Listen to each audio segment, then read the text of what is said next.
Olá! Hoje a gente vai fazer uma análise um pouco mais a fundo de um tema que, olha, tira o sono de muito pai e mãe, né? A relação entre autoridade e obediência ali na primeira infância. Birra, desobediência e aquele medo de ser firme demais e prejudicar a criança. Muitas vezes, a autoridade soa como autoritarismo e obediência vira quase um palavrão, tipo submissão cega. É muito importante entender o papel da autoridade e da obediência para a criança crescer bem, atingir seu potencial. Agora, vale lembrar que crise de autoridade não é só na família. É algo mais amplo na sociedade.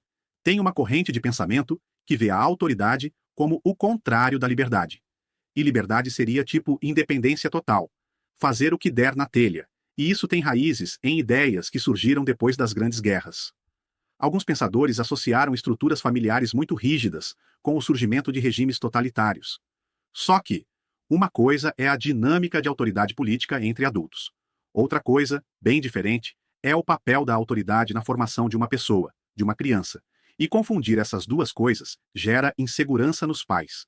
Eles ficam com medo de orientar, achando que estão cortando as asas da criança, tirando a liberdade dela. Mas não dar esse direcionamento pode ser até uma forma de negligência, porque a criança ainda não tem a maturidade para se guiar sozinha.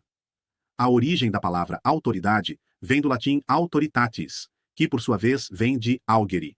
E augere significa fazer crescer, aumentar, prosperar. E isso muda tudo porque sai daquela ideia de controle, de poder sobre o outro, e entra numa lógica de serviço.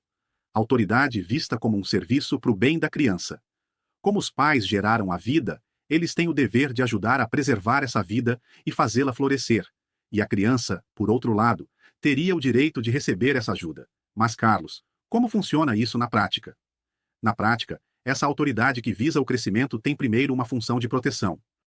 Por exemplo, impedir uma criança pequena de subir num brinquedo perigoso no parquinho porque ela não tem noção do risco. Mas não é só isso, vai além. Essa autoridade também fornece critérios. Critérios baseados nos valores, nas crenças da família. E são esses critérios que lá na frente vão permitir que a criança use a liberdade dela de forma mais plena, mais racional, para não ser levada só por impulso ou pela influência do momento. Entenda que a maior herança que os pais podem deixar não é dinheiro, não são bens materiais. É esse conjunto de valores, de costumes, a tradição familiar. Isso cria um senso de pertencimento, que é fundamental para construir a identidade da pessoa, para ela encontrar um sentido na vida. E isso ajuda na prevenção de problemas como ansiedade, depressão. Sem esses referenciais de casa, a criança fica meio à deriva, vulnerável a qualquer coisa que apareça. E como exercer essa autoridade que serve, que ajuda a crescer sem cair naquele autoritarismo, naquela rigidez que assusta tanto? A chave está na coerência. A autoridade se baseia muito na ação, no exemplo. Não adianta falar uma coisa e fazer outra, né? Os pais precisam viver aquilo que ensinam. Outro ponto é ter objetivos claros. O que eu quero ensinar para a criança nesta situação? Quero ensinar organização. Então, o objetivo é guardar os brinquedos. Tem que ser claro. E também dar instruções claras e poucas, direto ao ponto, e verificar se a criança entendeu mesmo. É muito importante a persistência e constância. Educar dá trabalho. É um exercício. Tem que repetir, acompanhar, insistir, com calma, até que aquilo vire um hábito.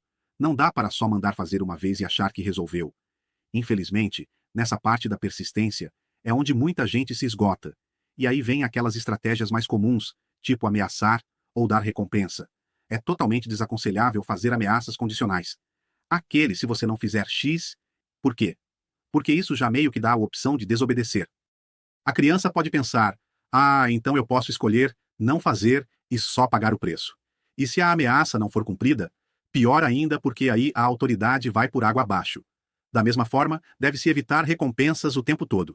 A ideia é que a criança aprenda a buscar a virtude, o comportamento correto, por ele mesmo, por ser bom. E não só para ganhar um prêmio, não transformar tudo numa barganha. Quando a criança está aprendendo, ajudar a cumprir, tipo, se a criança não quer ir tomar banho, em vez de só gritar de longe, o correto é ir até ela, pegar na mão com calma, mas com firmeza, e levar para o banho. Mostra que a orientação é para ser seguida. E a última dica, mas não menos importante, é o planejamento. Agir com estratégia, pensar antes de reagir, no calor do momento. Educação exige prudência, não só reação impulsiva. A autoridade dos pais, quando é entendida desse jeito, como um serviço que faz crescer, ela não tira a liberdade da criança no futuro. Pelo contrário, ela constrói a base para essa liberdade. É como se fosse um presente que oferece segurança, um senso de pertencimento e os critérios para a criança poder depois navegar o mundo e se tornar um adulto livre e capaz. E fica talvez uma reflexão final. Se um espaço está vazio, qualquer coisa pode ocupar esse espaço. Quando os pais, talvez por receio ou por confusão, não oferecem de forma ativa os seus valores, os seus critérios, que outras influências podem estar preenchendo esse vazio na formação da criança? E será que essa criança vai ter as ferramentas para saber se aquilo que está preenchendo o vazio a leva para um bem maior? Fica aí para a gente pensar. Se você gostou deste conteúdo, curta, comente, compartilhe e se inscreva no nosso canal para receber conteúdos diários quando você ativar o sininho. E se você precisa de ajuda para lidar com seu filho, conte com a técnica de sincronização bioenergética. Você vai descobrir por que você estando feliz é a melhor maneira de educar o seu filho.